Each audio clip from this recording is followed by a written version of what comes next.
अंदर, क्या आपको नहीं लगता कि कहीं ना कहीं भारतीय संविधान का जो है भाजपा सरकार उल्लंघन दिन पे दिन कर रही है? आप यदि मुख्यमंत्री की भाषा ये हो, ठोकूंगा, ठोको, गर्मी निकाल दूंगा, तेल निकाल दूंगा यहाँ से, या तो माफिया फलाने फलाने माफिया, मतलब एक आजम खां को भी माफिया कहने लगे, या इलेक्टेड जो लोग हैं चाहे वो किसी भी कोई भी रहे, भाई वो माफिया उनको तुम आज कह रहे हो। दुरुपयोग, चन्नी जी जब तक मुख्यमंत्री नहीं बने थे या चुनाव नहीं आए थे तो क्या उनका भतीजा इस देश से बाहर था? उस समय उनको गिरफ्तार क्यों नहीं किया? आज चुनाव सिर पर है तो चन्नी जी के भतीजे को गिरफ्तार करेंगे। ईडी और आयकर विभाग, इनका जितना दुरुपयोग ये सरकार कर रही है, संविधान का हनन कर रही है, लोकतंत्र की हत्या कर रही है, और जितना ज़्यादा हर चीज़ पर इन्होंने योजना बनाकर धर्म के नाम पर लोगों को 20 और 80% का जो किया कि धर्म का एक अफीम लोगों को खिला के और धर्म के नाम पर चटाने काम करते हैं कि मंदिर मस्जिद, आज काशी विश्वनाथ और मथुरा, केवल यही मुद्दे हैं। आप विकास की बात करेंगे, आप अब बेरोजगारी की बात करेंगे, आप जनता की समस्याओं को उठाएंगे तो ये कहेंगे ये देशद्रोही हैं, ये पाकिस्तानी है, ये पाकिस्तान की भाषा बोल रहे हैं, ये चीन की भाषा बोल रहे हैं। यही इनके पास रह गया है और इनका क्या है कि वो जो है केवल केवल केवल धर्म धर्म धर्म। आप ये देखिए इस चुनाव में भी पूरी योजनाबद्ध तरीके से जितना इन्होंने दुरुपयोग किया।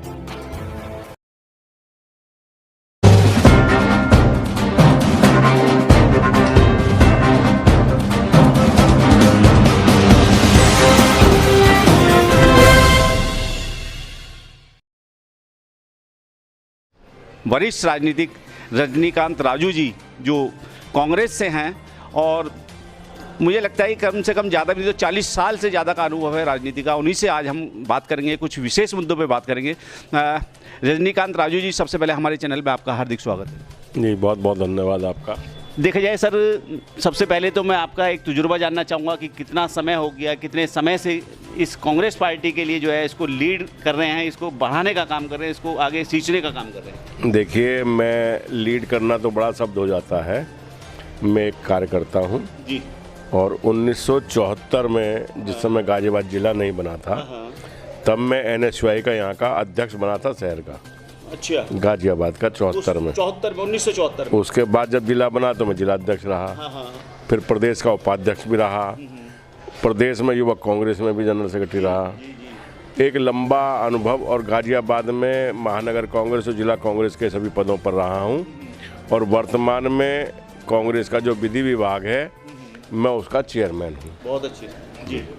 अच्छा, देखा जाए रजनीकांत राजू जी, कांग्रेस ने कहीं ना कहीं जो शोषित पीड़ित वंचित तबका होता है, यानी कि जिसको मुख्य धारा से कटा हुआ एक समाज होता है, कांग्रेस ने अपने टाइम में, मेरा कहने का मतलब जो है इंदिरा गांधी जी के समय में उनको बहुत सारे पट्टे दिए, मकान दिए, उनके लिए रोजगार साधन उपलब्ध कराए, लेकिन अब वर्तमान सरकार में उसका विपरीत है। ऐसा क्यों?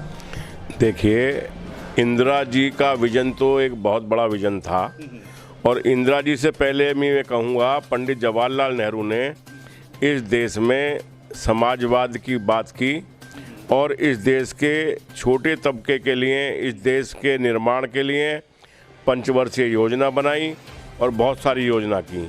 और इंदिरा जी ने तो अपने 20 सूत्री कार्यक्रम उन्होंने दिए, और वो सारे गरीबी हटाओ का नारा देने के बाद इंदिरा जी ने प्रीवी पर्स ख़त्म किया, इंदिरा जी ने बैंकों का राष्ट्रीयकरण किया, इंदिरा जी ने वो सारी योजनाएं बनाई जो आज की सरकार बिल्कुल विपरीत चल रही है। आज की सरकार जो हमारी कांग्रेस की सरकार थी, चाहे वो नेहरू जी के समय रहा हो, चाहे इंदिरा जी के समय रहा हो, इवन यहाँ तक कि चाहे हमारा जो चाहे नरसिंह राव जी रहे हों, चाहे मनमोहन सिंह जी रहे हों, कांग्रेस ने हमेशा गरीब और पिछड़ों के लिए काम किया, छोटे वर्गों को उठाने के लिए काम किया, गरीबी की रेखा से जो नीचे लोग थे उनको ऊपर लाने काम किया। और आज वर्तमान सरकार में गरीबी की रेखा के नीचे के लोगों की संख्या बढ़ती जा रही है। और बड़ा दुर्भाग्य है कि आज जो समाजवादी विचार थे, समाजवादी व्यवस्था जो नेहरू या कांग्रेस की देन थी, उसके विपरीत आज पूंजीवादी चल रहा है। और वर्तमान सरकार पूरी तरीके से पूंजीवाद की तरफ बढ़ी हुई है। और पूंजीवाद का यही लक्षण होता है कि जितने सरकारी संसाधन होते हैं, जो पब्लिक सेक्टर है, उसको समाप्त कर दिया जाता है और प्राइवेट सेक्टर की ओर चला जाता है। अच्छा रजनीकांत राजू जी, मैं बात करना चाहूँगा पूर्व की जो है कि कांग्रेस के शासन में कुछ संसाधन ऐसे उपलब्ध कराए गए, संस्थान बनाए गए करीब 26 से ज़्यादा, चाहे वो नरसिंह राव की सरकार रही हो या इसके अलावा राजीव गांधी की रही हो या इंदिरा जी की रही हो या नेहरू जी की रही हो। आज उन्हीं संसाधनों को जिसमें हजारों लोग काम करते हैं ये सरकार बेचने का काम कर रही है। वही तो मैंने कहा, हाँ, जब पब्लिक सेक्टर को प्राइवेट सेक्टर बनाएंगे आप, हाँ, तो प्राइवेट सेक्टर का मतलब यह है, प्राइवेट सेक्टर जब ही बनता है जब हम कुछ पूंजीपतियों को बढ़ाना चाहते हैं। तो वर्तमान सरकार तो दो लोगों के खिलाफ उस पर ज़्यादा चल रही है, अडानी और अंबानी। आपको रोकते हुए मेरा सवाल है, यहाँ पे कुछ लोगों में ये चर्चा है कहीं ना कहीं इस भाजपा सरकार ने अपने आप को उन लोगों के चौखट पे गिर भी रख दिया, क्या कहेंगे? भाई आप ये देखो, हाँ हाँ, कांग्रेस का जितना इस समय बैंक बैलेंस है, भाजपा का बैंक बैलेंस उससे 7 गुना ज़्यादा है चंदा। जी जी जी, आज की तारीख में ये स्थिति है उनकी। तो कहाँ से आ रहा है ये जो आपने कानपुर में 257 करोड़ जो पैसा बरामद हुआ, और ये मैं कहूँगा सीधा सीधा कि नोटबंदी के बाद नया नोट बरामद हुआ, और निश्चित रूप से ये कहाँ से आया? मोदी जी बताएं, क्या ये ब्लैक मनी नहीं है? नहीं, वो तो गलतफहमी में था, वो छापा गलत हो गया ना। जैन साहब को वो जैन, पुष्पराज जैन और पुष्कर जैन का जो मामला है, वो शिखर जो एक गुटर के वाले थे, लग गया वहाँ, लगना था इत्र वालों के यहाँ।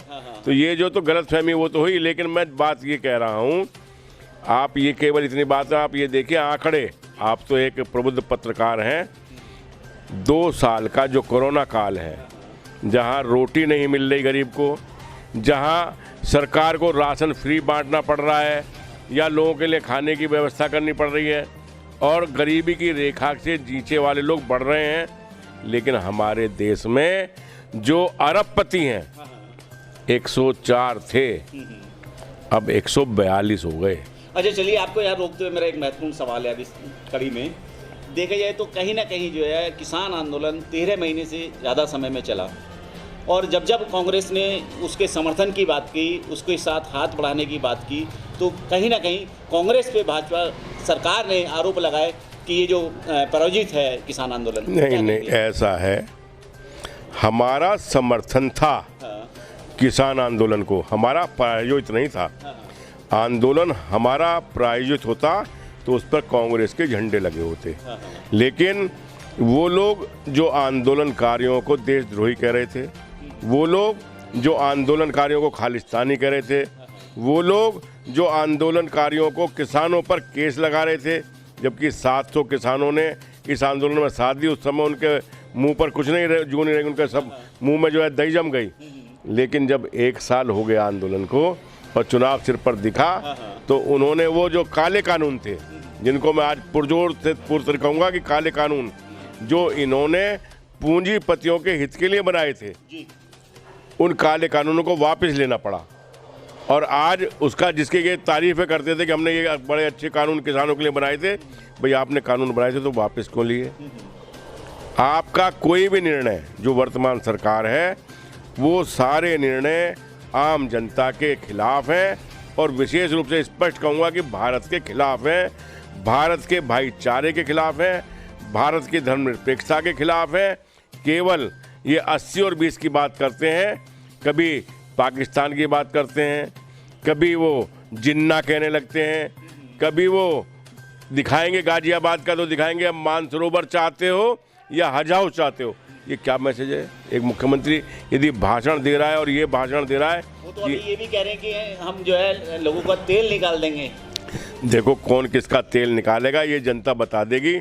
तेल तो इनका निकल रहा है। जब आज तक आपने कभी देखा है यहाँ के इतिहास में, पूरे देश में या प्रदेश में कभी भी, कि एक मुख्यमंत्री ने एक चुनाव में कितने प्रोग्राम दिए हैं जिक्र में, और गाजियाबाद में 7 बार मुख्यमंत्री को आना पड़ा।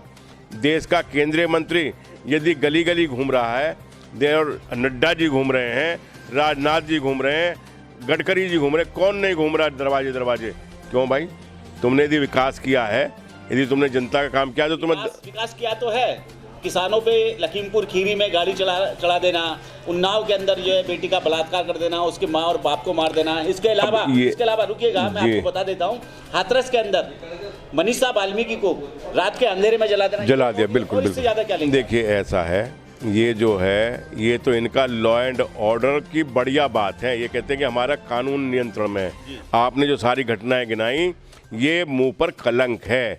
जब देश का गृह राज्य मंत्री, उसका बेटा जेल में हो, और किसने जेल में हो? किसानों पर गाड़ी चढ़ाने के में, और जिसको कि वो खंडन करते रहे, पूरी मीडिया के सामने कहते रहे कि मेरा बेटा नहीं है। और जब जांच हुई तो एसआईटी की जांच में और पुलिस की जांच में सब में उनका बेटा लिप्त पाया गया, उसका हथियार भी पाया गया, उसकी गाड़ी भी पाई गई। तो उनको तो तुरंत रिजाइन कर देना चाहिए था नैतिकता के आधार पर। लेकिन नैतिकता के आधार पर रिजाइन वो करता है जो नैतिक का मूल्य जानता हो। आप खुद एक वरिष्ठ अधिवक्ता हैं, काफ़ी समय हो गया प्रैक्टिस करते हुए गाजियाबाद के अंदर, कोर्ट के अंदर।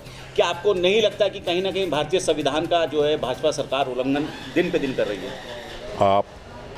आप ये बताइए, यदि मुख्यमंत्री की भाषा ये हो, ठोकूंगा, ठोको, गर्मी निकाल दूंगा, तेल निकाल दूंगा यहाँ से, या तो माफिया फलाने फलाने माफिया, मतलब एक आजम खां को भी माफिया कहने लगे, या इलेक्टेड जो लोग हैं, चाहे वो किसी भी कोई भी रहे, भाई वो माफिया, उनको तुम आज कह रहे हो।